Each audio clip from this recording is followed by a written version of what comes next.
criminal extent that sometime last month the convoy of the Emir of Potiskum was attacked along the Kaduna-Zaria Expressway by gunmen who killed some of the Emir's aides, while the royal father narrowly escaped death.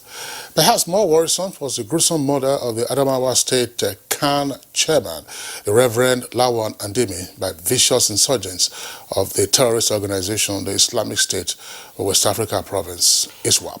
Yeah, of course, Kingsley. You know, the spate of insecurity in the land was the focus in the National Assembly last week, where the lawmakers called for far-reaching measures to curtail the disturbing trend, while President Buhari also met with the security chiefs last week amidst calls for their removal.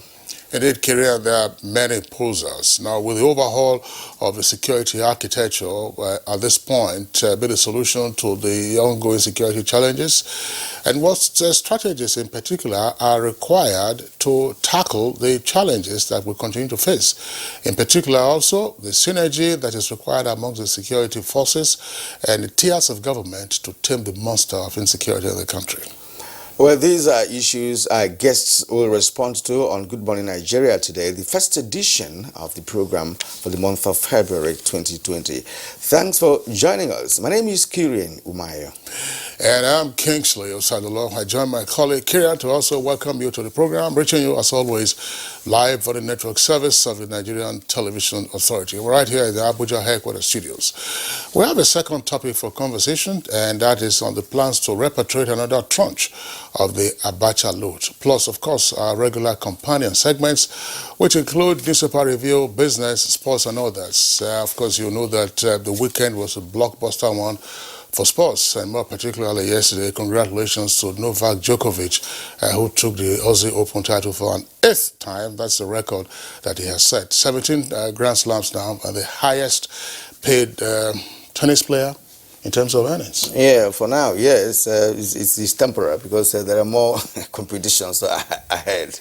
Oh, well, there's no doubt about that. I mean, Roger Federer continues to hold the record of the highest Grand Slams at 20. Yeah, but it was beaten by Novak Djokovic in the semi-finals. In the meantime, let's take the highlights of the news. And here's our colleague, Ifeoma Ojinta. Good morning, Ifeoma. Good morning, Kingsley and Kyrian. Good morning, Nigeria. And here is the morning news. President Muhammadu Buhari has extended his good wishes to President Xi Jinping and citizens of the People's Republic of China during this trying time. According to the president, China's efforts to contain the spread of the coronavirus have been exemplary, as well as the country's collaboration with international agencies and other countries on the matter. President Buhari notes that China has been exceptionally supportive of Nigeria and Africa, and even more so in recent years. Therefore, it is important to let China know that Nigeria and her citizens are also standing by them during this outbreak. A statement from the Senior Special Assistant to the President on Media and Publicity, Garba Shehu, indicates that President Buhari uses this opportunity to thank Nigerians for their hospitality towards the Chinese nationals in the country and for not letting the coronavirus outbreak create any disturbance or disrupt peaceful coexistence. President Buhari prayed that God will comfort the Chinese and others who have already lost family members and loved ones to the disease. Vice President Yemi Osinbajo has called on corporate bodies and well-meaning Nigerians to support the humanitarian services going on at the various IDP camps. The Vice President, at a fundraising held in Lagos for indigent students, says greater involvement of the private sector will play a pivotal part in taking thousands of boys and girls off the streets and the IDP camps.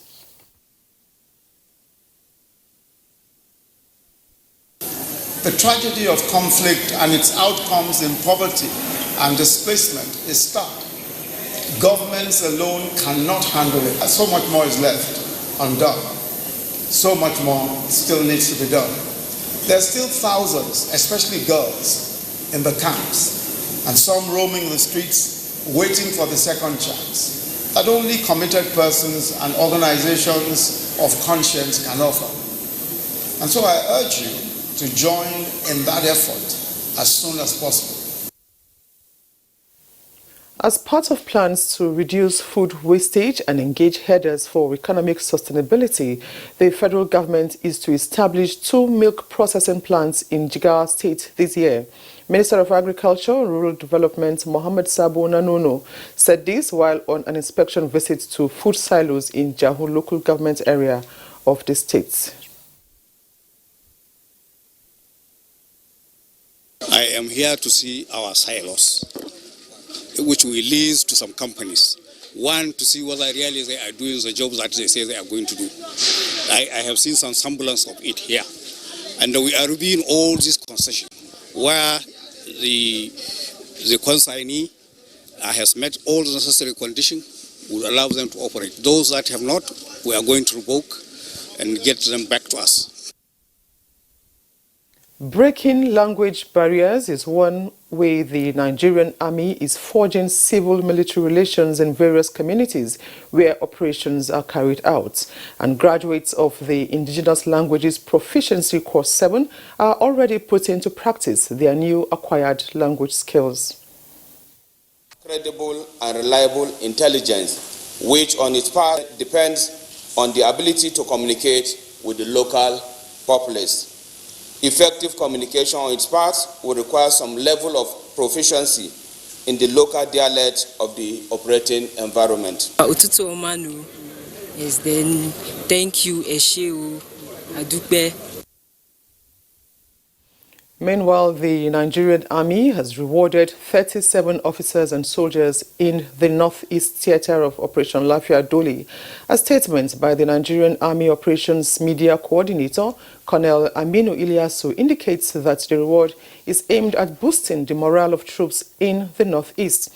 Details of the award revealed that officers are to receive special commendation letters, while soldiers will be accorded promotion to the next respective ranks. Now, members of the Redeemed Christian Church of God nationwide held a peaceful procession to seek God's face in ending insecurity, incessant killings, banditry and kidnappings experienced across the country. The procession was led by the General Overseer of the church.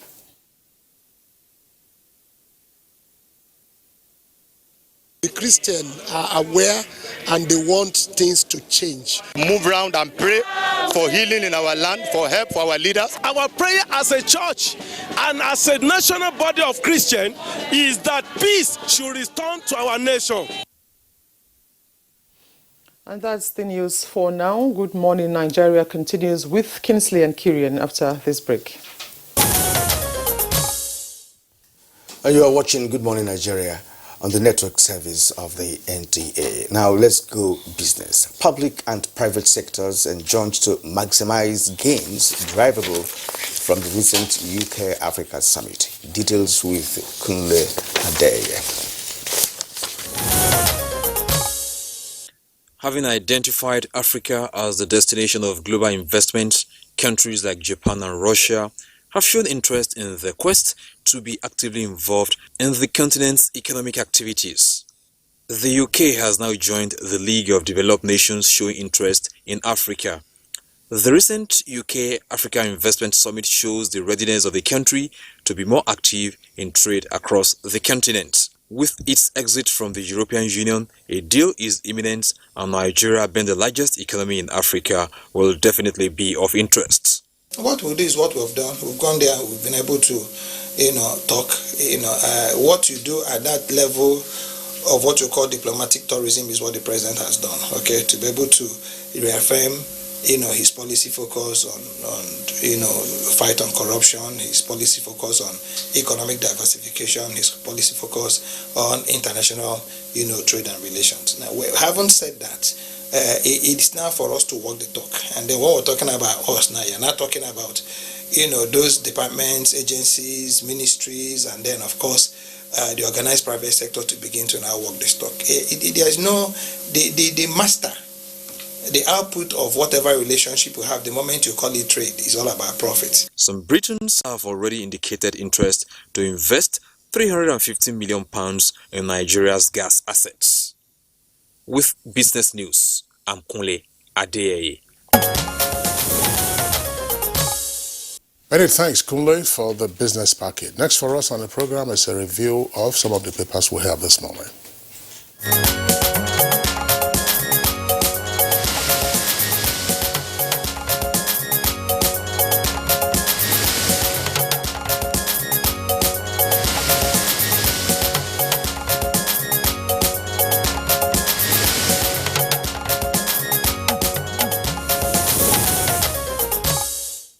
And now we have Bayo Atoyabi, our reviewer, here with us this morning. Bayo, good morning and welcome. Good morning, Kirian.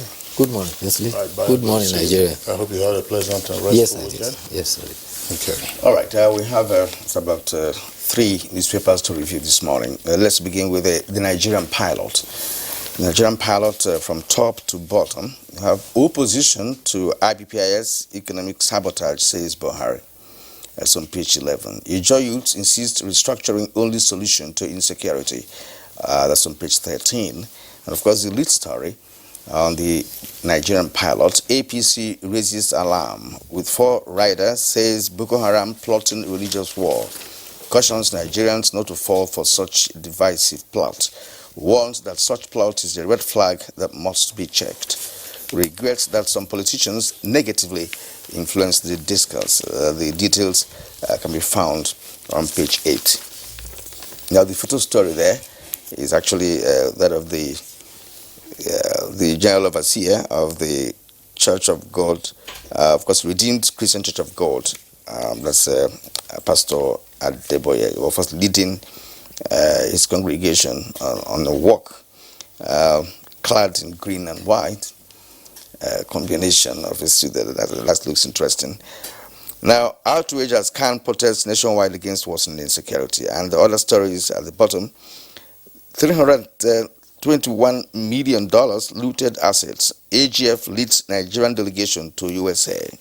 Federal government saves 24 billion naira through TSA, says the minister. I killed my girlfriend, burnt her to ashes for leaving me. That's another story to talk about. So on page 43, and Bayelsa Airport ready for commercial activities. It's on page 5.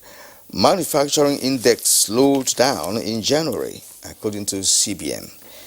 Well, that's about all on the front page of the Nigerian pilot. Okay, so let's take a look at the Punch newspaper, and above the nameplate, Nigeria's rising debt, a major concern. That's according to the NESG and FTC. Details on page 31. Senate plans public hearing on Buhari's $29.9 billion loan request. That's on page 19. Tragedy averted as Kaduna Winners Chapel bomber arrested. Page 41. NAMA, that's the Aerospace Management Agency, issues 30-day ultimatum to Delta Airlines and airports. And then 2 earpieces there beside the nameplate. Coronavirus, quarantine yourself. Lagos tells China returnees. And China reports 14,830 cases with 304 dead. Details on page 8. Ondo community laments incessant attacks by Fulani herdsmen. And then the list story says Southwest plans anti-graft teams for Amotekun. And with 2 riders, Lagos, Ogun, and Ekiti harmonized Amotekun base on Thursday. Ogun and Ekiti police begin community policing recruitment. That's on page 2. And a number of photographs there you see on the front page there from Lagos and also Taraba are captured by the headline, CAN, that's Christian Association of Nigeria, and Adeboye lead Christians rallies against insecurity. That's on page 18 in greater detail. Tambuwal warns contractors against shoddy jobs. Demolish houses, face mass protests. Yari tells Matawale. That's page 41. And protests in Benue PDP over local government chairmanship endorsement. Bayo. Let's start with the story that happened at the Living Faith Church in Kaduna, and that is at Sabontesha. A man is in the custody of the Kaduna State Police Command. He was in the Living Faith Church, and I was identified on the closed circuit television, placing a bag that contained an improvised explosive device. He left the bag on the chair and went to the restroom and remained there for an hour. He was later on arrested. Police in Kaduna say they are interrogating him to find out who his other accomplices is. The police spokesman for Kaduna, DSP Yakubu Sabo, says that the state CID are interrogating him. Meanwhile, there is also another development. Pastor Moses Oyeleki of Living Faith and Ndagina Umar of Government Science Secondary School, Uba Askira, there were three of them that were abducted last April. The third person is Abraham Amota. He was then a member of the National Youth Service Corps. A foundation, Khartoum Foundation, negotiated with the insurgents and succeeded in securing their release. But a drama ensued. While they were there, Abraham Amota said, "I have something to say." And he said, "I have changed my mind. I am not going with you people. I have converted to Islam." They were all surprised. But Pastor Moses made a revelation. He said, the amirs of Boko Haram were very, very kind and respectful. They called him Pastor Musa. He said they were accommodated in a 3-bedroom flat. And he woke up every morning doing exercise. And they kept on preaching to them every day. He said the ladies in the place are accommodated in a separate chalet. And that goes to say that these people are well settled in Sambisa Forest. The impression was created before that Sambisa Forests have been routed, and they have been routed out of the place. In fact, the Nigerian Army gave indication that they were going to turn Sambisa Forest into a training camp. However, Sambisa Forest is such a large area. It extends from Adamawa to Taraba, to parts of Bauchi, across to Yobe, and to parts of Jigawa states. Some say even extend to part of Central African Republic. It's such a wide expanse of forest land. But the fact remains that these people are still having control there. Well, it's a revelation that Nigerians have woken up to hear upon the release of the two persons that accepted to return to Nigeria.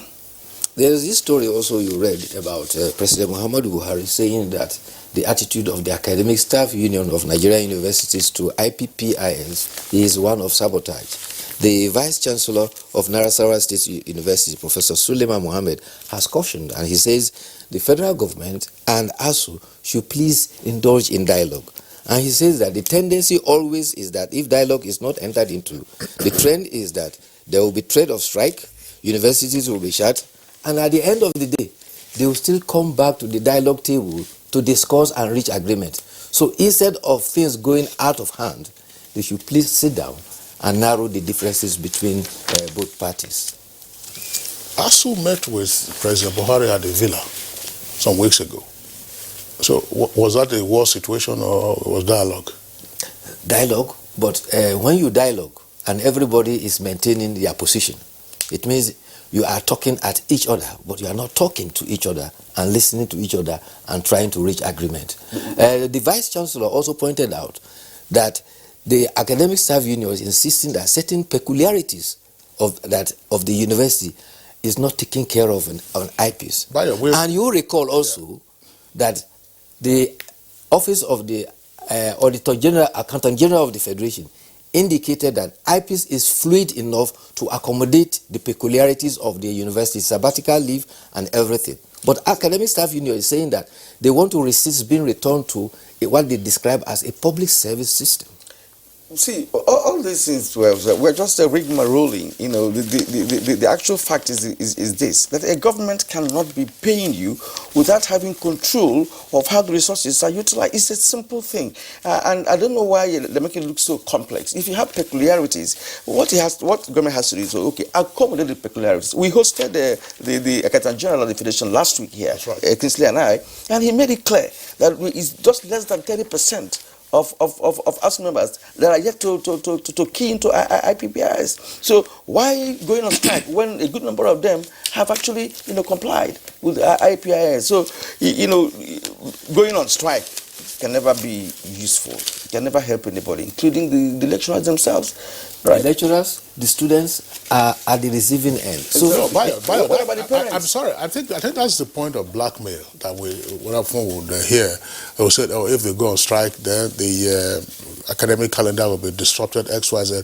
What is the purpose of going on strike? As Kirian said, the Accountant General of the Federation was our guest on this program last week, and incidentally, he and I were on set, and he did say that the Office of the Accountant General deployed staff to all the universities for over 2 weeks. The period was again extended and further extended. Exactly. And now that they have returned to base, and that whoever wants to enroll in the IPPIS has to come to them at headquarters to do so. Because at some point, when they were talking about registration, we said, look, why don't you deploy your staff, to the localities so as to reduce the pressure, on the staff, number of staff you had for that particular exercise. If over 70% of staff, have already enrolled, what stops the other 30% from enrolling? Exactly. How can that be a sufficient ground for you to say you want to go on strike? Strike.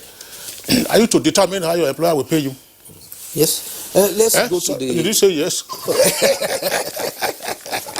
I wanted to talk about coronavirus. President Muhammadu Buhari has expressed the best wishes of Nigeria to President Xi Jinping in these trying times of coronavirus. He says in a statement that Nigerians share the anxiety and agony of China, and particularly that Nigeria and Africa sees China as its friend. Meanwhile, the World Health Organization has praised the initiative taken by China to arrest this novel virus. It is a pathogen that was never known, and the World Health Organization says the initiatives taken by China has limited the spread of the virus worldwide. But meanwhile, as at this morning, so far 17,205 persons have been reported to have been infected. And in China itself, the death toll is about 305. Canada has recorded 4 cases, Australia 2. The first death outside China has been recorded in Philippines. Other countries that have recorded incidences of coronavirus include Germany 8 cases, Finland 1, France 6, United Kingdom 2, United States of America, I think, where's US, 6 cases. There was a false alarm about the coronavirus in Nigeria. The Nigeria Center for Disease Control has dispelled that. There was a Chinese citizen who arrived the country, and his employers insisted he should go for a test as required by law. He went for test and he was declared all clear. So it is not true that that Chinese man who went for test has brought in the coronavirus. Yes, that's very interesting. But the angle I want us to take on this issue of the coronavirus is the fact that in Wuhan, China, many Nigerians are there. We had a report last week that just about 15 Nigerians. That I'm not sure is true, because I read from a student in one of the universities in that province, and she is saying that there are over 50. In Hubei province. Yeah, exactly. That is where Hubei province. Yes. Where the coronavirus originated. That is the birth province we're talking about. Yes. And there are Nigerians there. There are students there, right? So, and they also talked about evacuation. Which many countries embarked upon. The Nigeria has not done. With respect to the advent of the coronavirus in terms of evacuating Nigerians from there. She made it as a point. This is a person someone that is living in the area. In Hubei province. Yes. And there are 50 of them. Yes. But the city of Wuhan, where no, it's talking about originated. Wuhan. No, it's talking about Wuhan. I'm talking about Wuhan province. Yeah? Hubei province. So, not Hubei, Wuhan itself, where the coronavirus was originally, detected. So that is the point. But for me, I read it and I was so curious about it, because when a student is talking about being assisted, in that kind of situation. Now you said, look, everything is risky. Going to class, going to look for food, going to even to get water, whatever thing you need to, any movement you have to make is risky based on the situation in that area. Yeah, because the city is on lockdown. Yes, lockdown. That's part of it. And the measures. I was watching one of the programs on one of the international channels. They said, look, how people still manage to get by, in Wuhan. to get food and to get other necessary supplies, such as water, as you have indicated. And I think that until the Chinese authorities are able to overcome the spread of the virus, I mean, this is clearly worse than SARS that occurred in 2003. And the fact that a number of airlines have already now stopped their flights, commercial flights, in and out of China tells us just how serious the situation is. But evacuation is not all countries that have moved out their citizens. I mean, the U.S. has done that. Japan also took that step. I'm sure that others are adopting the wait-and-see attitude. And only essential travel, is being recommended for persons who are there. But I think, yeah, that's right. Russia, for instance. The point is one of the issues that we have to look at in Nigeria, the situation of Nigerians themselves who are in China. We have quite a sizable population, as you indicated the other time. Yes. All right, now, Bayo, you still have some more, so we can go to the Well, this is a concern about domestic violence. A 30-year-old housewife has hit her stepson on the head, and the boy died.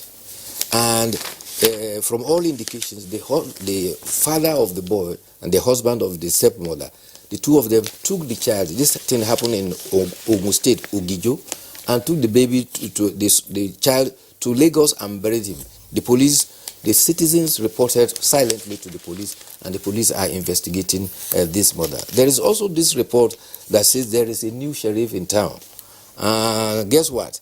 A governor is to forfeit his security vote to enable him live up with the challenges of the economy. And he says his concern is to pay salaries and pensions. And this was the development he revealed to its State Development Initiative Committee when they visited him. Governor Uzodinma says that as a new sheriff in town, I must deliver. So he is to establish power plant to boost in electricity. He is to review 2020 budget and also the current problems of ensuring that all debts are paid. No, but if he the security votes that he's going to find is good, but he didn't declare how the does he not take care of security in the state? How does he take care of security in the state? If he would devote his security votes to payment of salary. Anyway, there's also another development. Honorable Emeka Ehedioha has also submitted a request to the Supreme Court to review the verdict but remove him as governor of office. And they had a statement saying, we are simply saying that take a second look at what you have done in view of the dictates of errors. We believe that as mortal beings, there are possibilities of errors. All right, let's briefly touch on editorials. The IG of Police, Muhammad Adamu, recently directed the police hierarchy in the country to commence the recruitment of special constables nationwide, preparatory to the implementation of community policing. We have been on community policing over the years, and now it's coming to fruition. Well, the idea of community policing is to have the community cooperate with the police by providing information and intelligence to support the police, to help the police police the community. So it's a quid pro quo thing. Community cooperating with the police to provide the necessary information, because where criminals live, they live among the society. And it's members of the society who know these criminals. If you provide information about them, police will be able to need all these criminalities in the board. Well, however, the editorial is saying that, if you recall, the federal government did appoint a committee that was to look into the possibilities of policing, and he says that for over 4 months that a report has been sent, very little has been done about moving that initiative forward. But for the hue and cry about security, it seemed to appear that everybody agrees that the community must cooperate with the police to put an end to unbridled insecurity. Bayo Tebe, we'd like to thank you for being around. We'll see you again tomorrow. Thank you too. Okay, you're watching Good Morning Nigeria. We're taking a short break now. When we return, we'll get ahead with our first item for discussion this morning.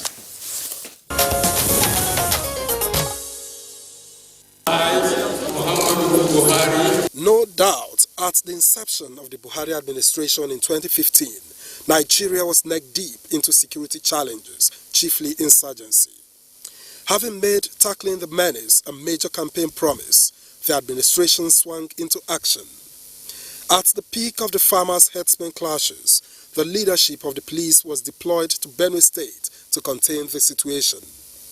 In response to frequent occurrences of kidnapping, armed robbery and cattle rustling, especially in parts of Kaduna and Niger states at the time, the 1 Division of the Nigerian Army, Kaduna, also launched a special operation, Karamingoro, in collaboration with the Air Force, Police, Department of State Services, and Nigerian Security and Civil Defense Corps, NSCDC. In the same vein, the Nigerian Army commenced Operation Ayem Apatuma, covering Benue, Taraba, Kogi, Nasarawa, Kaduna, and Niger states. Other arms of the military also weighed in with various operations, some of which have remained to date.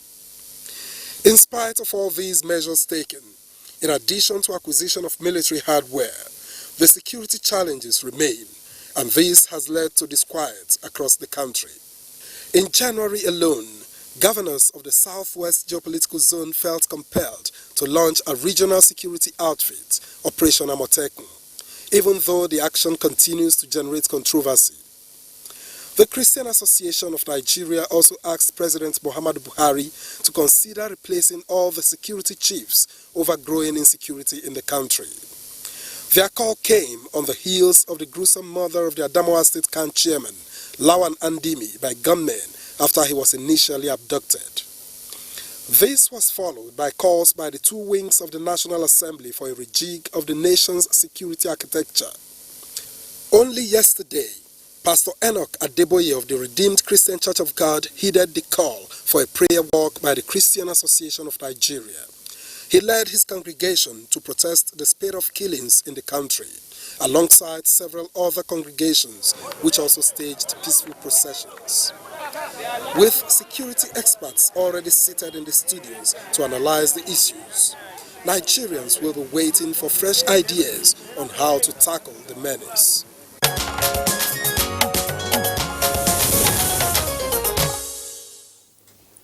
Thank you very much for that background. With us in the studios here are 3 guests who will be discussing this issue in further detail. First, let's welcome Deputy Commissioner of Police, Frank Umba, who is also the first Public Relations Officer. DCP Frank, pleasure to have you with us on Good Morning Nigeria. Thank you and good morning to our listeners. Also here with us in the studios is Honorable Abdul Razak Namdas, who is Chairman House Committee on the Army. Honorable Namdas, pleasure to have you with us on the program. Thank you so much. Okay. Good morning. And last but not the least, is a regular face on Good Morning Nigeria. It's a security risk management expert, Kabir Adamo. Kabir, pleasure to have you with us on the program this morning. Good morning. Okay. All right, gentlemen, you're welcome to the program. Now, the security challenge in the country appears to be multi-dimensional, considering the methodologies being applied by the criminal elements among us. And I'd like to start by asking TCP Frank Umba to let us know how worrisome is the security situation at the moment. I would like to start by saying, yes, indeed, we have a serious security challenge in our hands. But for us, we are employed basically for moments like this. It's a trying time, not just for the security agencies, but also for us all, our citizens. The truth about life is when one part of the country is under siege, it's when one part of the country is disturbed, the entire country feels the pain. So for me, yes, indeed, there are security challenges. But again, if you also look at the policing dynamics in the country, you will also understand that that's not the first time we've had a spike in criminal activities, and the law enforcement agencies will always come around to bring the situation down. When the Inspector General of Police, IGP Adamu, came on board, specifically January 2019. He came in a few weeks before the general elections. A lot of people actually even doubted the capacity of the IGP, who was just coming in on board then to actually pretend security-wise over the conduct of that general elections. But he quickly put adequate security measures in place.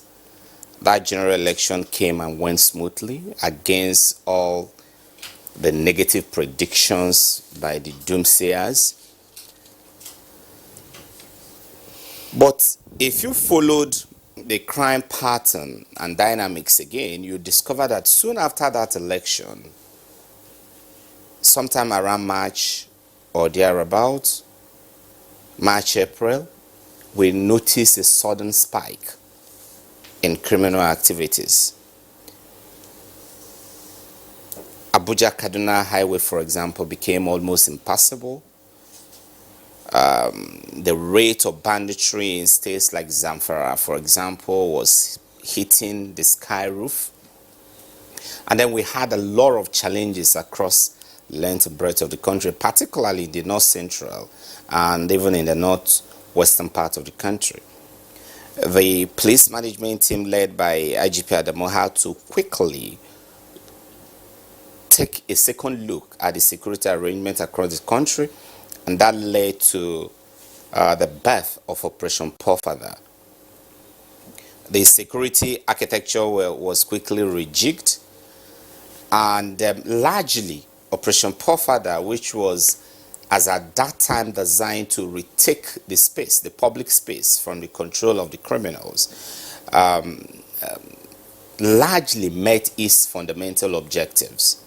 Law and order was restored along Kaduna-Abuja Expressway. Birnin-Gweri also had some sense of respite, and the situation in Zamfara was quickly stabilized and normalized, and normal economic and social activities began to blossom.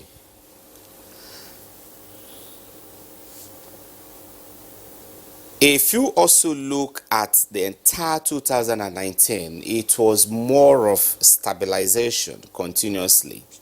And by the end of the year, we had statistics that looked quite impressive. Over 6,500 high-profile suspects were arrested, mostly for offenses of kidnapping, armed robbery, cultism, banditry, cattle rustling, and the likes. Over 21,000 rounds of live ammunition were recovered, and that again was because we paid special attention to the strategic mop-up of illicit arms. Over 2,300 weapons of assorted makes, including rocket launchers, were equally recovered. But again, in the early part of 2020, we are beginning to have another, what appears to be a resurgence in criminal activities. As I speak to you, we are back to the trenches. We are reviewed our operational intelligence and general security strategies out there, and Nigerians will see a much more potent, a much more strategic approach in the next couple of days and weeks ahead. And I want to reassure Nigerians that we are as concerned as all of them. It is our responsibility, and we will not shirk from those responsibilities of ensuring that this country, every part of this country is safe. It is our the entire Nigeria is our constituency, and we will work very we work collaboratively with every Nigerian, other security agencies, to ensure that we're able to pull back and restore sanity to those areas that are currently under siege and challenge. All right. Thank you very much, DCP Frank Umbap, for the very elaborate opening remarks that you have made. Let's bring in Honorable Namdas, who is chairman of the House Committee on the Army. The National Assembly resumed from its Christmas and New Year holidays last week, and perhaps the single most important item that occupied the members in plenary had to do with the security situation in the country. Why was this so, and what are the next steps you are considering? Thank you for this great opportunity. You see from the last speaker, the Deputy Commissioner of Police has actually stated that even in 2020, there appears to be a hike in criminal activities. And that was why we are also very concerned, because when we are elected by the people, we represent the whole country. And in our various constituencies, it has not been easy. And it is very true that the security forces have done their best, but at least the situation is also getting really out of hand. And if you've been elected truly to represent the interests of the people, you have to voice out the situation. That was why we dedicate a whole day just to discuss the item of national security. I can give you an example in my state. I come from Adamawa State, northeast Nigeria. My part of the constituency, which is Jada, Tongo, Maibelwa, and Genye, which is 4 local government, is one of the safest areas in the state, because the problem used to come from the North Madagali, Michika area. There are several local governments that are exposed. But as I speak to you, even my constituency now is becoming a problem, because the spate of kidnapping, which hitherto was not in existence, now people have to abandon their communities and then move bound to the state capital for fear of being kidnapped. So that was why we kept this matter alive, and because we have done some legislative measures, we know how that we appropriate funds for the security forces to fight war on terror and what have you. But we are concerned that why is this thing on the increase? In fact, the problem is that human life is getting as if on a daily basis, people are no longer afraid. It's as if comparing it to, I don't know how to say, but it is becoming unfortunate that each time you see video clips either of terrorists showing that they are killing somebody, the Kanchaman they are talking about is also from my state, from Minchika. And you know, he had a video a week after he was executed. The boy in Jos, that university student, was also executed. The terrorists are doing it in a manner to even provoke religious crisis. And that is why we are afraid of. And that was why on the floor of the House, certain measures were taken. The House resolution was service chiefs to go. This was the resolution of the House.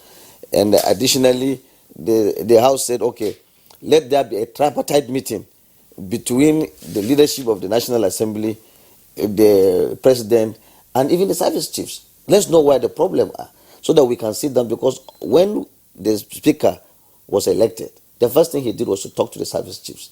Let's even know before we get into the budget presentation of 2020, what is your problem. And we found out that, look, security matters cannot just be relied on now annual budgets. Why shouldn't we do something different, so that we can even find outside the box to find alternative ways of sponsoring the security forces, not through normal budgeting? That has been the issue. So as I speak to you, we have resolutions. In fact, there is a reference to my committee and the Committee on Air Force that let the Chief of Army Staff and they should even relocate to Maiduguri. So the net is so that we can stem the threat of the crisis permanently. And this week we'll be discussing with these security forces to see how we can handle the matter. So I want to just say that all of us have to be on deck, because the fact is that whatever policy, once you people do not see some kind of relief on ground, I can tell you that even businesses will suffer, and people will not have confidence in security forces. But at least things should be done, or we will support the security forces in saying that these things are no longer the way it is at the moment. Yes, the National Assembly actually did well. If you ask many Nigerians who took time to listen to your debates at the National Assembly. But we're also hoping to see a solution coming from that arm of government. That should be a future question I'm going to ask you. But for now, let's go to Adamu there and see what he has for us. You have been monitoring the security arrangements in this country. And of course, as DCP Frank Mbah told us, that there have been several operational strategies, put in place by the security agencies. One of which, of course, he said is Operation Pofada. We've also had a Safe Corridor Operation, Crocodile Smilers from the army. But the question many Nigerians are asking is this: why has criminality increased with some sort of speed, even with all these operational strategies being put in place by the security agencies? For the benefit of purpose of time, I would summarize my response because it's a very vast area. But the major reason is the failure of our criminal justice system to punish offenders. If people are committing offense and they are getting away with it, then they will continue. In this instance, they are not only getting away with it, they are reaping from the benefit and enjoying the benefit. Kidnapping is categorized as a criminal offense. They collect the ransom, they use the ransom, and unfortunately, their peers see them living a high-profile life. So they are also encouraged to go into it. So that's the number one reason. The second reason is that this is a socio-economic and to an extent an issue that has to do with our political economy. And I'm worried that we're approaching it from a physical security perspective. Most of the people who go into this are either unemployed or impoverished, or in some instances they are uneducated. So the only means they seem to have tied to this failed criminal justice system is to go into crime. And then, of course, the one that worries me, that gives me sleepless night, is our inability to mop up the small arms and light weapons that are in circulation. And to that extent, I'm happy we have a honorable member here.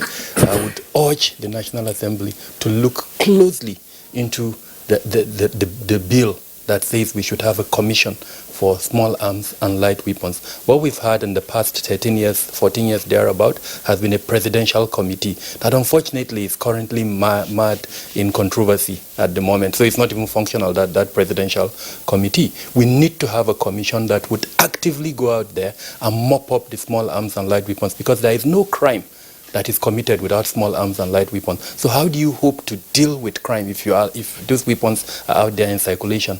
Then tied to that, which is the fourth point, is our porous borders. We've been speaking largely around how to manage our borders. Currently, the border is supposed to be shut, but I'm worried about that. We have shut down the official borders, but the unofficial ones are still open. Weapons are still being brought in. And discussing this, we also need to discuss the situation in Libya. ECOWAS met in September last year and came up with an agreement to deal with a lot of things, including Libya. That agreement is yet to be implemented. Nigeria, given its role in the sub-region, we need to spearhead the implementation of that agreement by ECOWAS so that the Libya issue is tackled clearly, because most of the weapons, just last week a report came out by one institute, and it clearly showed that most of the weapons being used, especially in the case of banditry and then farmer harder crisis, is coming from Libya and Turkey and one other country. I can't remember the third country. So there are documented evidence of where these weapons are coming from, and they are coming from outside Nigeria. They also indicated, and I say this with all sense of responsibility, the armory of our security agencies is another source of supply to these bandits and the other criminals that are involved in this. So what measures, and that is why that commission I spoke earlier on is very important. It will help our security agencies in terms of improving their standards of weapon handling, so that these weapons are kept safely and they don't go into the hands of criminals who will use them. And then, of course, the one that we don't seem to speak about. Remember, I said it's a socio-economic and there's a political economy issue. The climate change issue, global warming issue, how much of it is triggering the kind of crisis that we're seeing in the country. We're not giving that issue a lot of attention. So there are a myriad of issues that unfortunately don't have to do with physical security. And until we tackle those issues, then no matter what we do in terms of physical security, it's not going to end. And then, of course, the big elephant in the room, corruption. That's another issue that we also need to address. Discussions have been held around the political economy of funding of security matters in the country. Operations that you mentioned are meant to be short-term operations. Some of them have lagged on for more than a decade. I'll give two clear examples. Operation Safe Haven in Plateau State that is now into southern Kaduna. It was meant to be a short-term operation. Today it's almost into 12 years. Operation Lafia Doli in the northeast, it was meant to be a short operation. We're almost more than a decade into it. Why? Those are meant to be short-term solutions. They've dragged on because of the political economy of the funding of counter-insurgency operations. Tied to that is corruption. So these are all myriad of issues that unfortunately, no matter the extent of physical security that you seek to implement, if you don't solve these core issues that are the root causes, then we're not going to tackle it. Then finally, Kingsley, the perception of marginalization in Nigeria. It's also a cause of this. A lot of people feel marginalized. So if we do not seek ways to address that perception of marginalization, unfortunately, we'll continue to tackle with these issues. I just wondering, I want to stick with you, Kabir Adamu, on the basis of the number of points that you have raised. Some of them, of course, will also ask the Force Public Relations Officer to respond. Let's take, for instance, the flow of illicit weapons, where Libya, which has been in perpetual crisis since at least 2011, after the fall of Gaddafi, has been identified as a source of illicit weapons into Nigeria. I just want to ask, Egypt is nearer Libya. It will have to pass through at least, I think, Sudan and Niger or Chad before you get to Nigeria. Why, therefore, do we have a situation where Nigeria is an attraction for suppliers of these illicit weapons, and then find this place what some may regard as a gangster paradise with the kind of criminal activities, a broad range, kidnapping for ransom, banditry, just plain robbery, assassination, and all that. And in the meantime, yes, Egypt has its own security issues, but the kind of criminality that we find in Nigeria, we don't find those kinds in Egypt, which is next door to Libya. For the simple reason of the forces of demand and supply, there is a demand in Nigeria. And unfortunately, with all sense of responsibility, I put most of the blame in the hands of our politicians. The DCP made reference to the fact that immediately after the elections, we saw a spike in criminality. Who has the money to arm, thugs, as it were? For not I call it a conspiracy of silence. We all know that thugs, young thugs, are unfortunately being used as non-state actors in terms of influencing sometimes the outcome of elections. And I mean, I'm quoting almost verbatim the chairman of INEC just before the Kogi and Bayelsa elections. He actually warned that he is aware that thugs have been contracted and either to influence the outcome of the elections or to disrupt the elections. So it's a fact. This is happening. So bottom line, there is a market in Nigeria. Two reasons. Firstly, because of the security challenge, our population is another issue. We have a huge population. Then we also have a very wide, unpoliced border that allows, unfortunately, the importation of this. And by this, I don't mean just the land borders that are the unofficial ones, air, and unfortunately, our sea ports too. Corruption plays an issue where we're all living witnesses to several times in the past where certain items have been discovered. Till date, most of these cases, we've not had their conclusion. So that deterrence element that I mentioned in terms of prosecution of offenders is still out there, unfortunately. Okay, thank you indeed. Kingsley, I was going to actually point the fact that from what he has giving us, let's not forget that we had election 2015 in 2019, and during elections, you talked about demand and supply. During elections, the thugs that operate in this country, some of them are armed.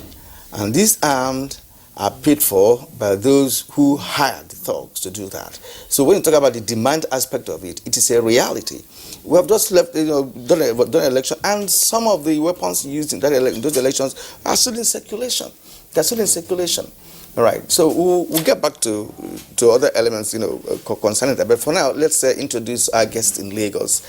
We've been able to establish link with our studios in Lagos, where we have Captain Ali Omar, who also happens to be a security expert. Captain Omar, good morning, and welcome to the program. Welcome to the program. Good morning. All right, I believe you have heard or listened to some of our guests here this morning. Well, our guests from the Abuja studios. Let us have your take, on the current security situation in the country. We have mentioned several operational strategies put in place by security agencies in the country over the years. I've also talked about the fact that we have an increase, an upsurge in criminal activities in the country. How do you make your own assessment of that? Well, for strategies, we all know they are not working. The strategies are not working. To my assessment of the situation as at the moment, let's look at it on a demand and supply scale. By demand and supply scale, I mean we will all agree across this country that security is in high demand, very high demand indeed, given the crime subsets we see, specifically or particularly from January 1st to date.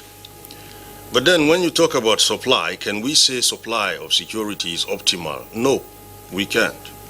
Much has been done, much has been expended or expensed, but then the results on ground do not seem to match the expenses, nor do the results on ground seem to match the talk.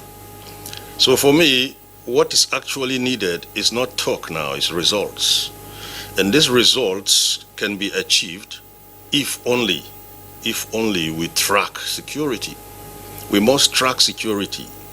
4 to 6 years ago, I spoke of a roadmap. I'm yet to see one. I'm yet to hear I'm yet to hear key performance indicators. The only key performance indicators we're getting right now is the feedback we're getting from the public. And this feedback is backed in real time by occurrences as they happen.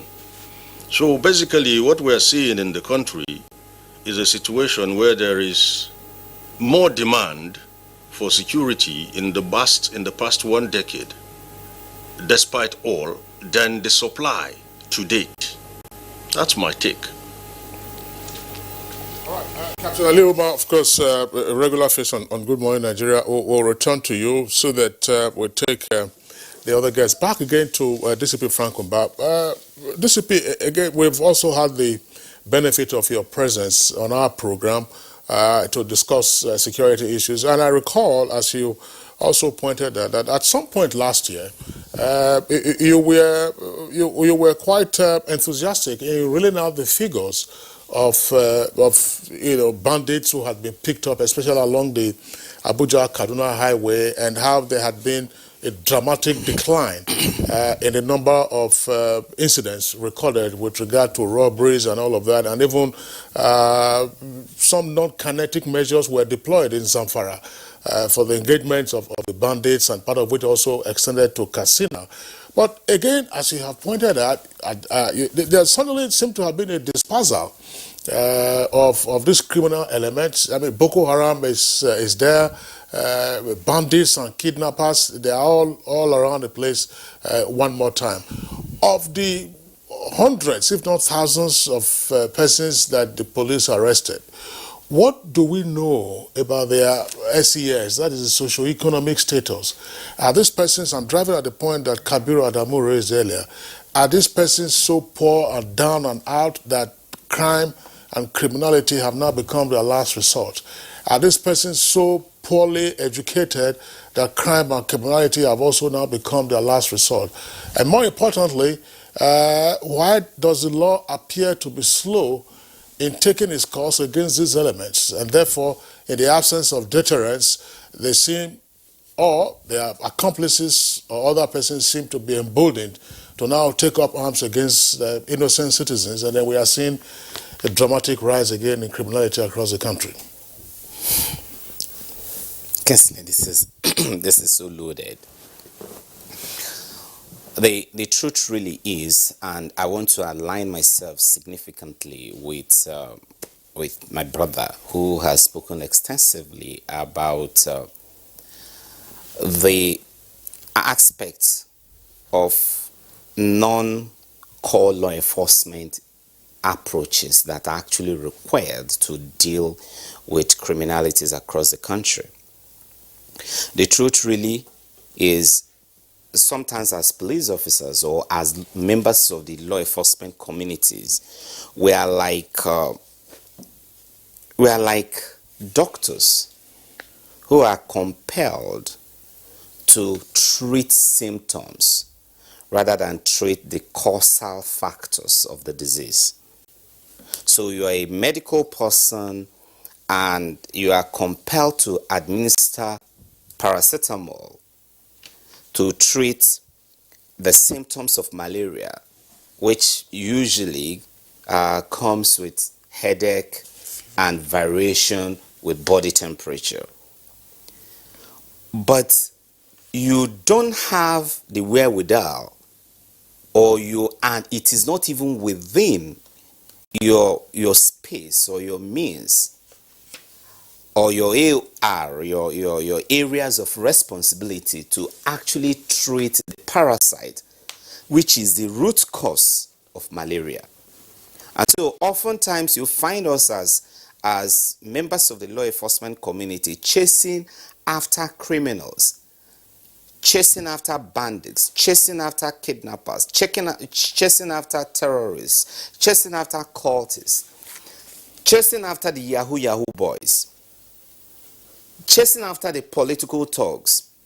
But at the end of the day, we are not able to deal with the real factors that are actually throwing up these criminals. Factors such as unemployment, factors such as illiteracy, factors such as economic, social, and political exclusion. So many other factors which are beyond our control. These criminogenic factors are clearly outside our spheres of influence. But the ordinary man on the street don't understand that. All he knows is that the security agencies, the members of the law enforcement community must deal with these criminals.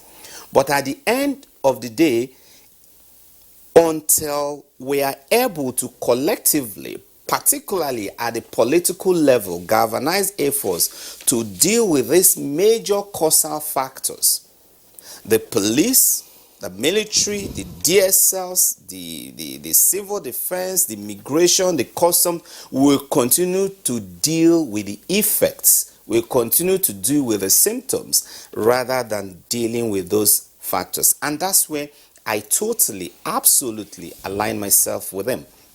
So we must, while we are deploying these kinetic measures, while we are deploying core law enforcement approaches to tackling crimes, arresting people, sending them to jails, and confiscating ill-gotten wealth, dealing with corruption, the political class, the policy formulators, they must also be busy dealing with the challenges that comes with educational exclusion, for example.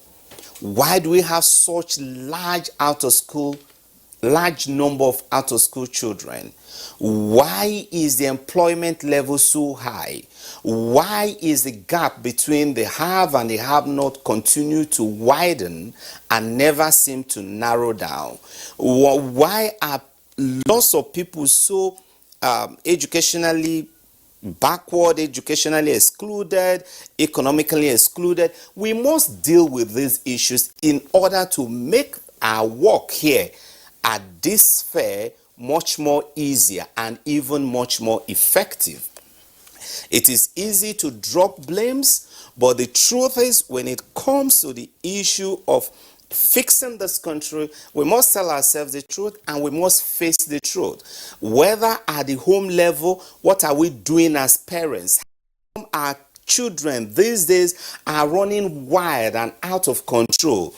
All the criminals, all the cultists, all the Yahoo boys, all the terror suspects, all the kidnap suspects, are they without families? Are they without home fronts? Are they without fathers and mothers and uncles and aunts? Or is it that the entire family has turned into crime? So the mother, the father, the big brothers and the big sisters are all part of the criminal enterprise. How come nobody at the home front is acting as a restraint to the children who are going into crime? What are school systems doing? What are our religious systems doing?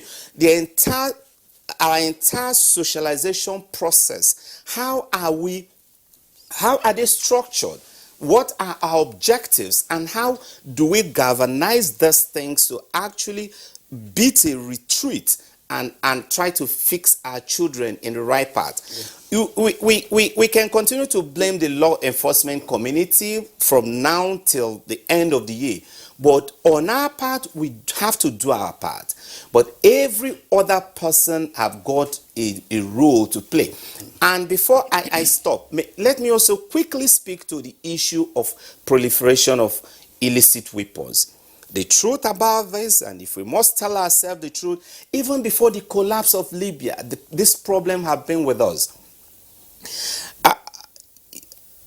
I think since the end of the civil war in Nigeria, when we saw a couple, not as bad as it is today, a lot of these weapons went into wrong hands. From that point in time, we have continued to express this upscale. But unfortunately for us, the West Africa sub-region had also had its fair share of civil wars. Whether you're talking about Liberia, whether you're talking about Senegal during the RUF rebel crisis. In fact, at a point, Cote d'Ivoire, at a point, the entire of the Mano River region, Cote d'Ivoire, Liberia, Guinea, Sierra Leone, were almost destabilized. And incidentally, we continue to play the big brother role. We opened our borders. The ECOWAS protocol on free movement of persons and goods also threw up the borders. And so a whole lot of these illicit weapons found their way as people were traveling, and that's usually what happens during the civil wars. When people are traveling and running from one crisis point to the other, they don't just travel alone, they travel with loads.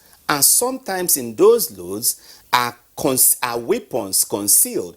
Some of them, when they are taking those weapons, they're not just taking it because they mean any harm. They're taking them because they feel they need to protect themselves. But at a point, they are also faced with hunger, all kinds of deprivation, and they tell themselves, I need to save myself with what I have. And so if there's any willing buyer, they quickly sell off the weapon. And then, of course, the collapse of Libya took it to a very different dimension.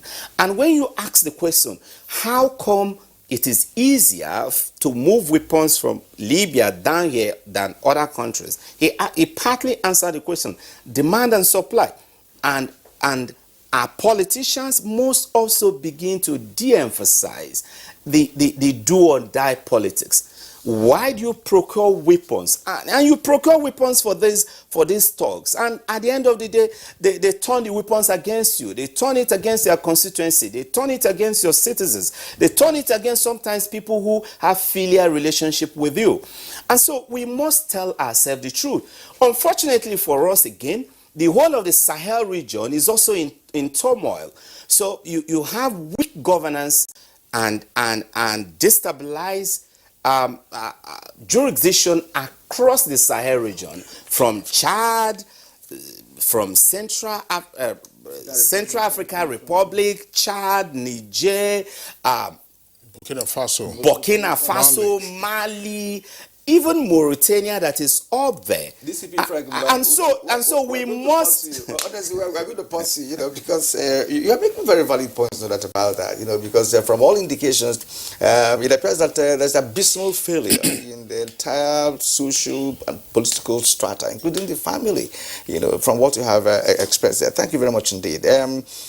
Let's go to the politician among us here, Honorable Abdulrazak Namdas, Chairman, House Committee on Army. We have listened to DCP Frank Mba and, of course, Dr. Damu there.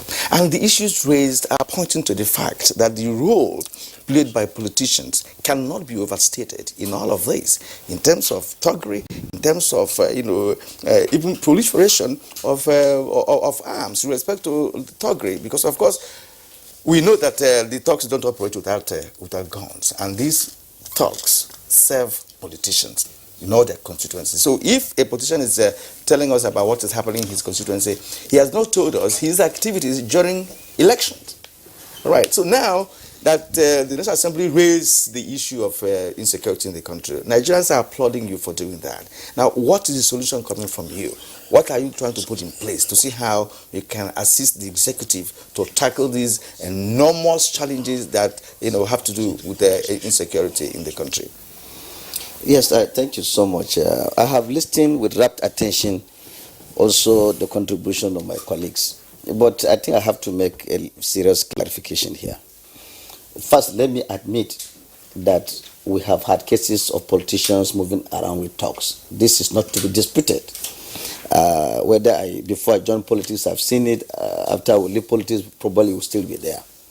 But the truth is that these talks that we are talking about is not the kind of talks that are destabilizing the country as I speak today. Why I'm saying this is that we have had the police themselves showing video recordings on social media, exposing criminals, saying it by themselves that, look, we bought this AK-47 rifle from X and Y, not from politicians. Right, we have seen it everywhere, that they bought AK. In fact, as he said, crime has risen in this country and it's becoming business. That's why he's talking of demand and supply. Now, the demand is not only for talks. That must be stated very clearly. The demand is that crime is a business. People are making money out of it. And that was why he was saying that people have not been, serious arrests have not been made to deter people from going into those businesses. So when you agree there are talks, the criminal activities and the kind of arms that is moving around, even with the bandits in Zamfara now and other parts of Nigeria, is not the one that I can tell you that talks are going during elections.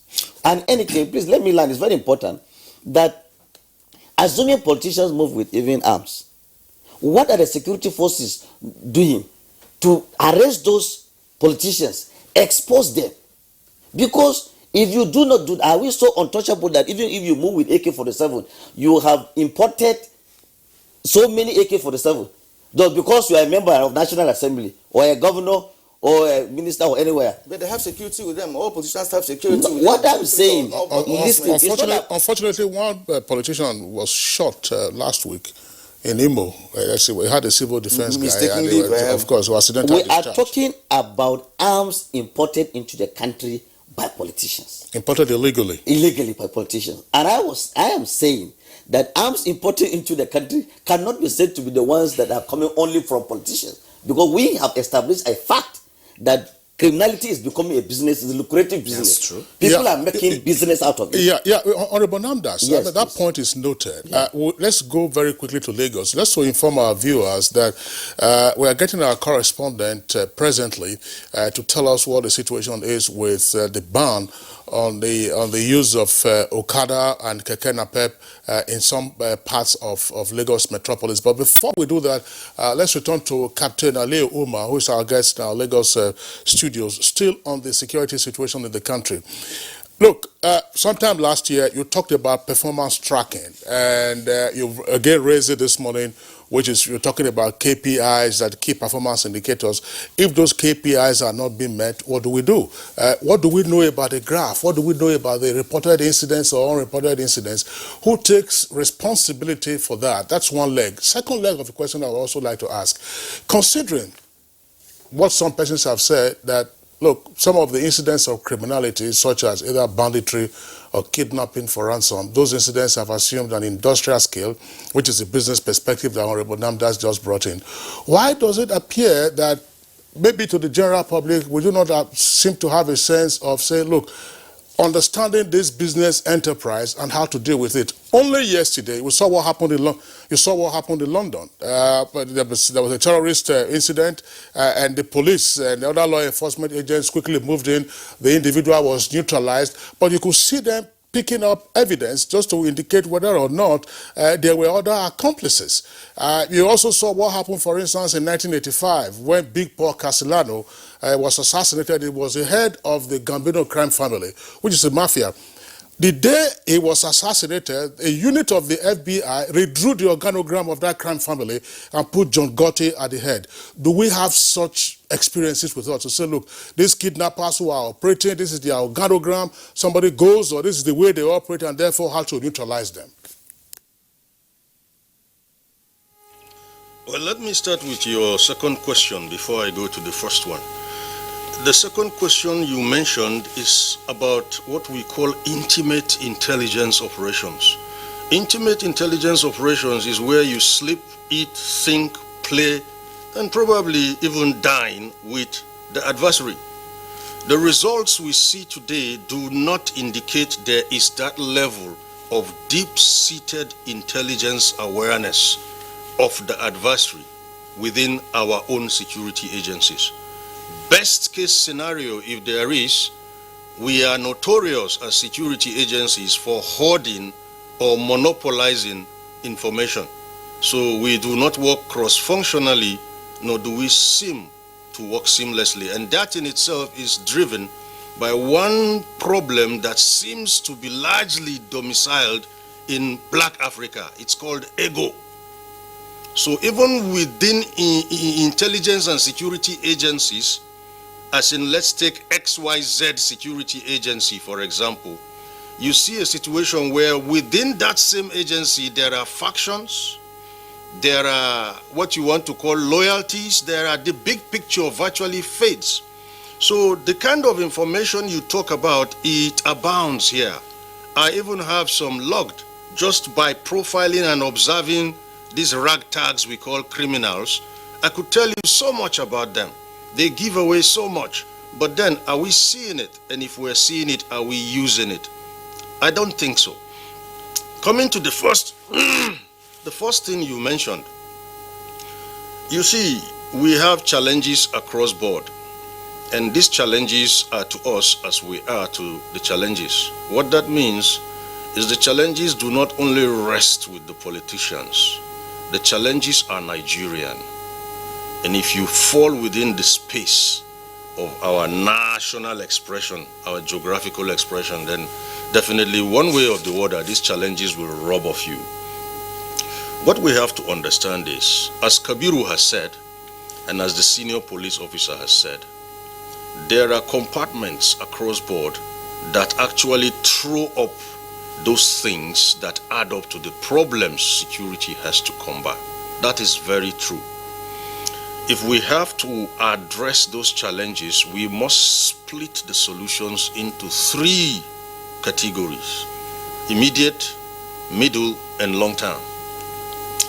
What is left to be done right now are those immediate first aid measures that can stem the tide and stabilize without necessarily going back and forth. We gain today, we lose tomorrow. We take it today, we lose it tomorrow. And the best way we can do that is to track performance. We must track performance.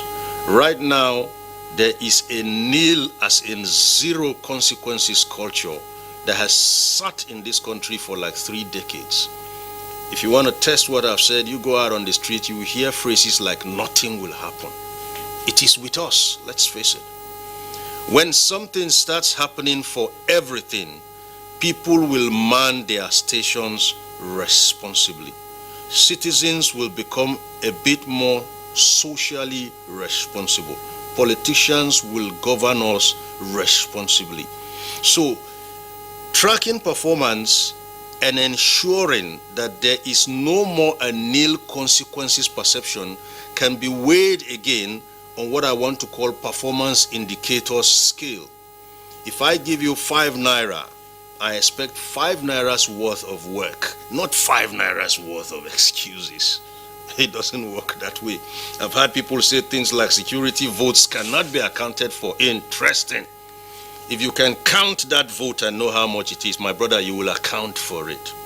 You may not give me a balance sheet account because of the miscellaneous nature of security operations, but I will weigh the results you are giving me against the amount I have given you, because before any chieftain tells you what can be done, he tells you what it will take to achieve it. You are the professional. If you know what it takes to achieve it, then give me results for the resources I've given you. So the challenges are there, I agree.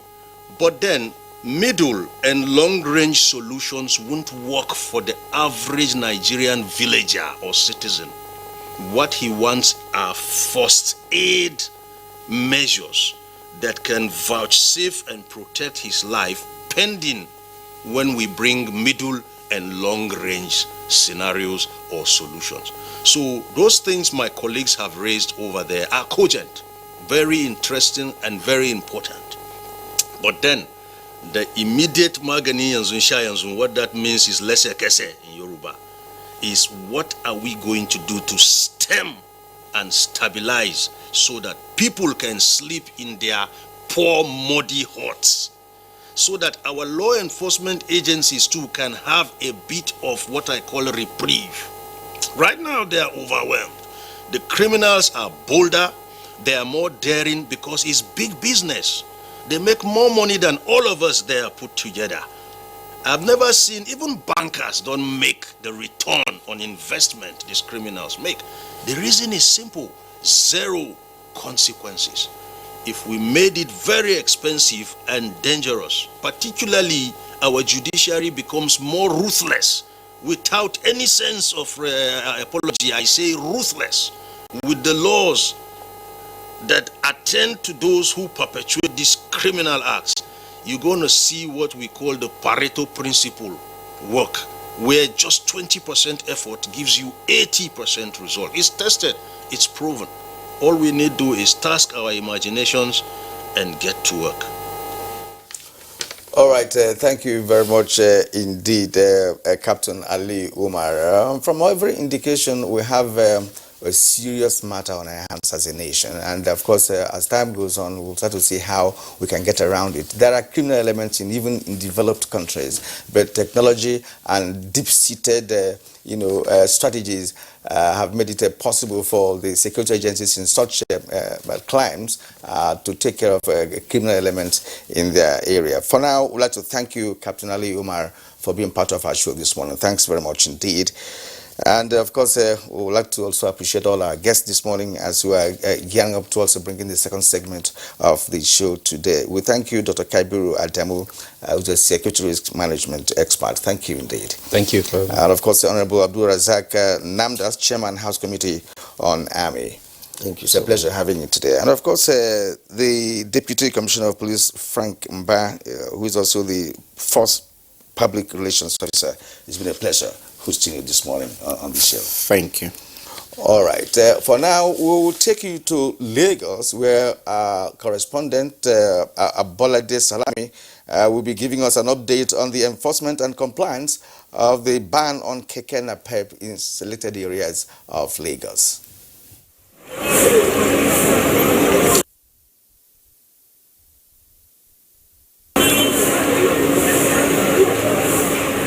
Hello, Abolade Salami. I hope you can hear me.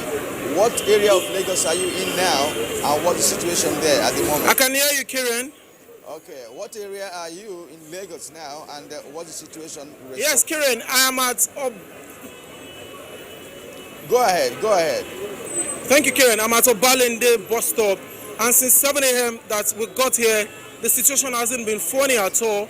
We saw students and passengers stranded for hours here because vehicles coming in all the way from the mainland terminate here at Obalende, and passengers try to get keke mariwa or bicycle or okada to the island. But since when we got here, the situation hasn't been funny at all. We saw so many of them stranded. Those going to Ikoyi and those going to Victoria Island proper are here. If you look right at my right hand side here, we have a long queue of passengers, people who are waiting to connect a bus, but are finding it difficult. The buses on ground, they complained, are not enough since the ban on the keke mariwa and the Okada riders. When the thing started on Saturday, the situation wasn't as hard as this. But since morning that we've been here, it hasn't been funny at all. I have here with me this morning Mr. Tom, who said he has trekked all the way from his house to this place. Mr. Tom, can you tell us the situation?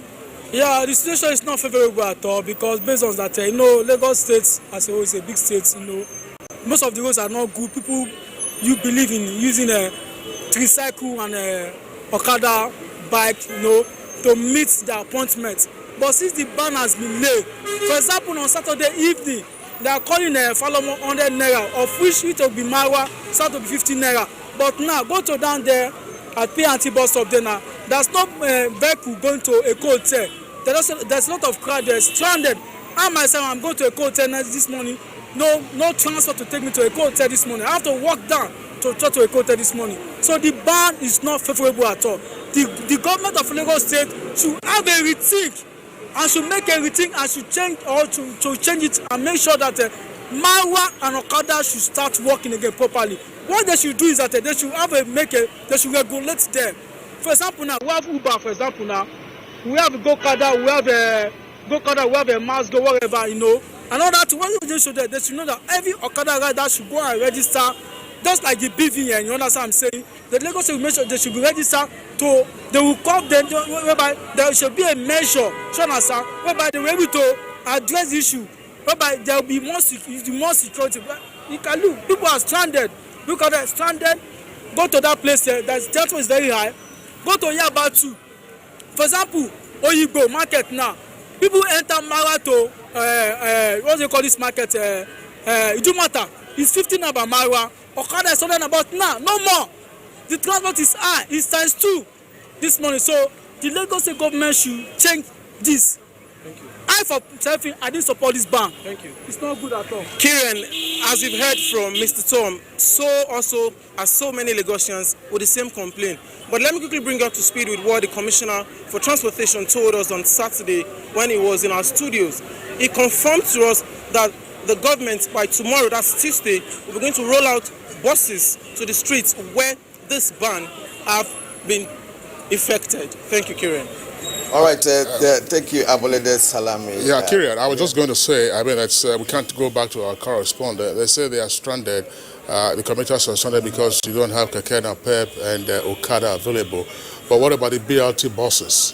Those buses were supposed to have replaced Molwe. Now, there are also commercial mini buses, that's the Danfo. Those ones are available. There are also taxis, and in some cases, you also have a Kabu. Those are the pirate cabs. Where are those ones? But I'm just talking about the plenitude. Okada cannot take more than a passenger or 2. Keke Napep probably 3 passengers. A Danfo bus can take at least 14 passengers.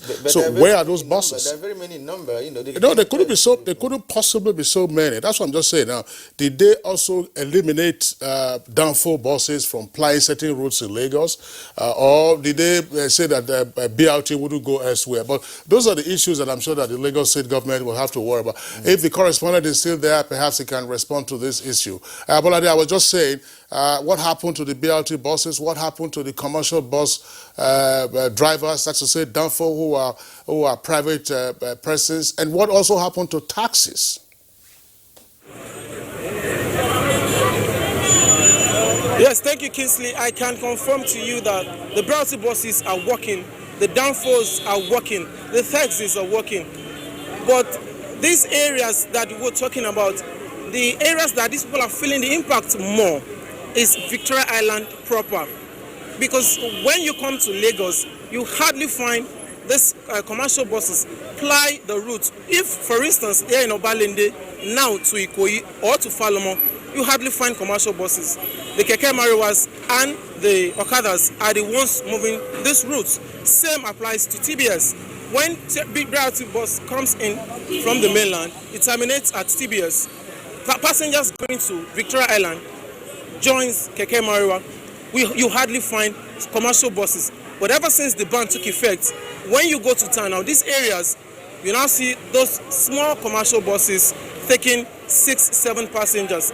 But with the volume of passengers, they are complaining those buses are not adequate. They are only asking for more buses. That if these buses can be provided, then their sufferings will be ameliorated. Their sufferings will be minimized. All right, thank you, Abolede Salami, reaching us from Lagos. We'll return to you perhaps in subsequent programs for us to update us more on the situation in Lagos. For now, Kingsley. All right, we want to quickly move on to our second topic for conversation with the Federal Executive Council last week giving approval for the commencement of the repatriation of assets that were stolen and then stashed in the island of Jersey.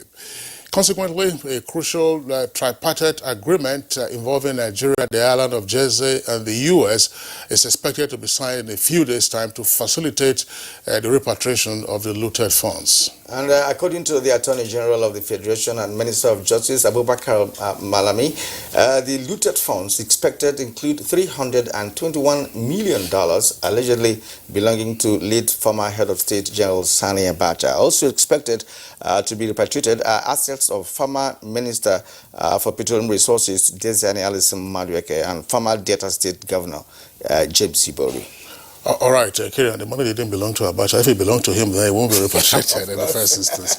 So we have with us the studios to quickly discuss the repatriation of Abacha loot. Ajuri Ngelale, who is Senior Special Assistant to the President of Public Affairs. Ajuri, pleasure to have you again on Good Morning Nigeria. It's a privilege to be here. Also here with us in the studios is Ahmad Sajo, is a public affairs commentator and former commissioner for information and strategy at Adamawa State. Pleasure to have you with us. Thank you, my brother. From our Benin Network Center, we've been joined by the Reverend David Ugolo, Executive Director, Africa Network for Environment and Economic Justice. Gentlemen, this is going to be short and sharp, so bulletize your points as quickly as possible. Beginning with David Ugolo, this is said to be the second tranche of the Abacha loot that is on the cards now for repatriation.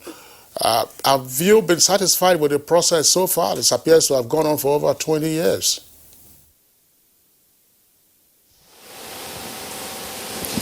Thank you very much.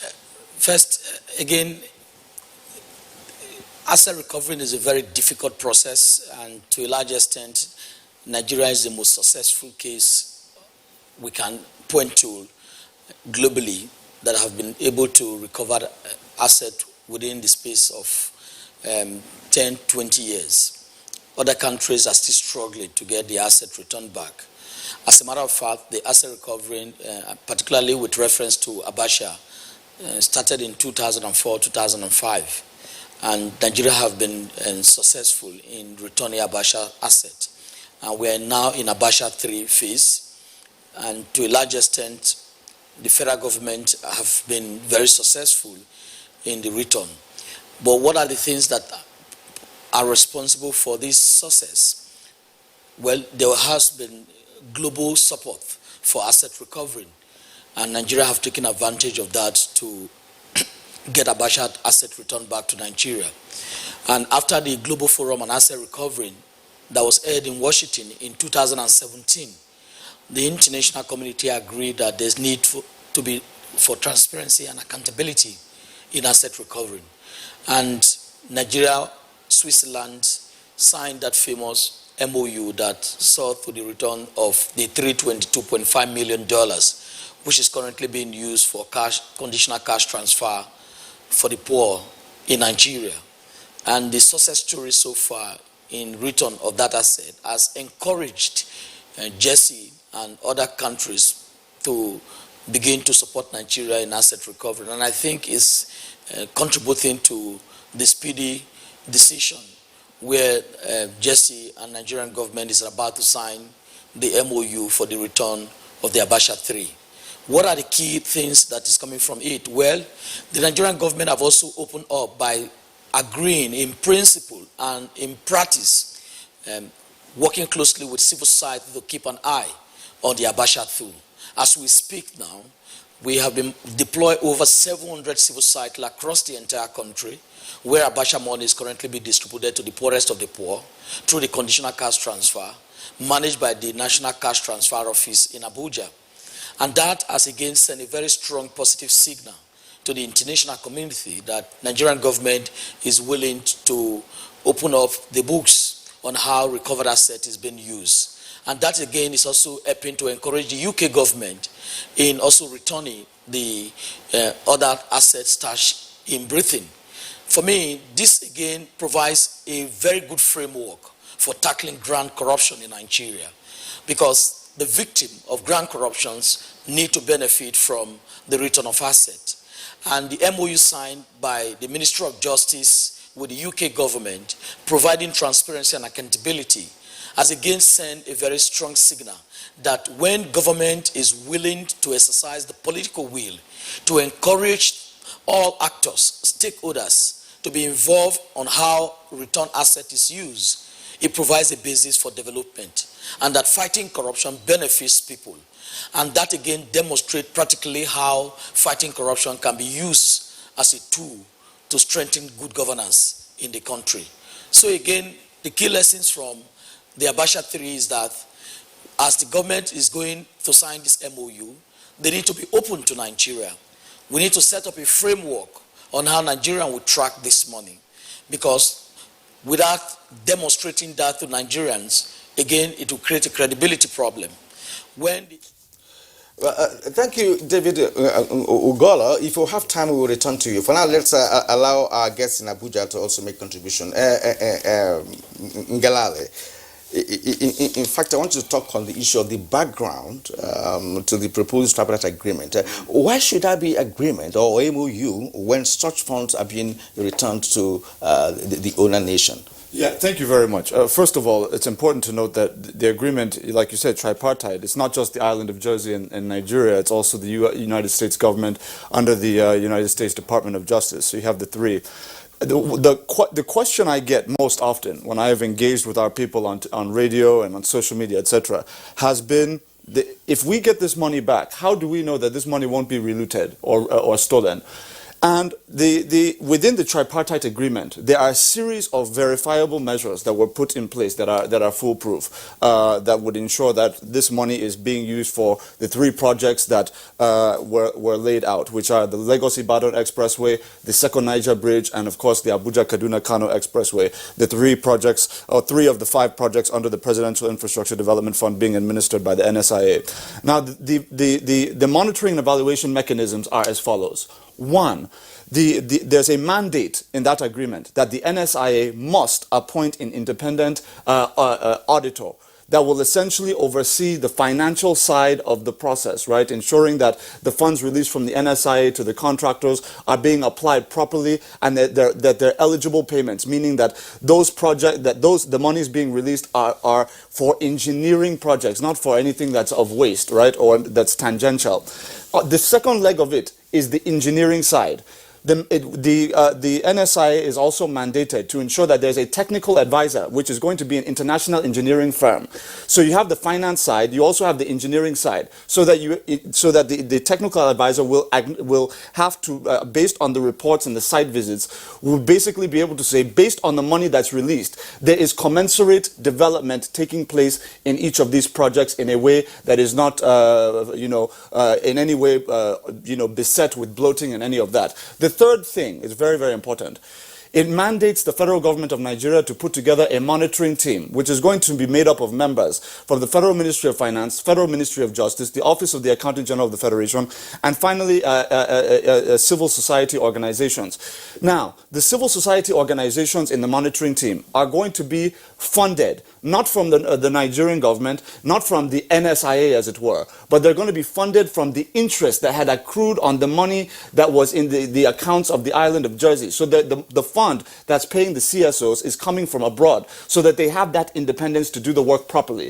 The CSOs will now have the responsibility of taking unannounced site visits and also putting together monthly, quarterly, annual, and final reports on the way and manner that the funds are being spent, and whether or not, in conjunction with the technical advisor and the auditor, that those funds have commensurate development on the ground in terms of engineering. Is the agreement tied to how the money will be used in Nigeria? Absolutely. This is exactly what I'm saying. Is all these measures are to ensure that the agreement, the development on the ground in these three projects I've mentioned, all align with the monies that will be released, so that there's no waste at all. And the most important thing for us is to also acknowledge that it's not just important for us to ensure that the funds are judiciously used just for the sake of those projects being well done, even though that's very important.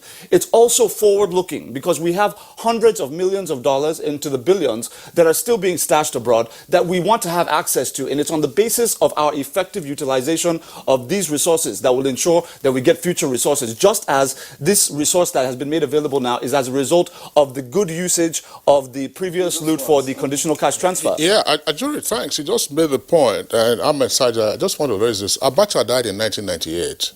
That's 22 years in June this year. And we're still talking about the third tranche of his loot being recovered. And as Ngalale has also pointed out, especially since the Fourth Republic, there have been insinuations and perhaps instances of mindless looting of our commonwealth.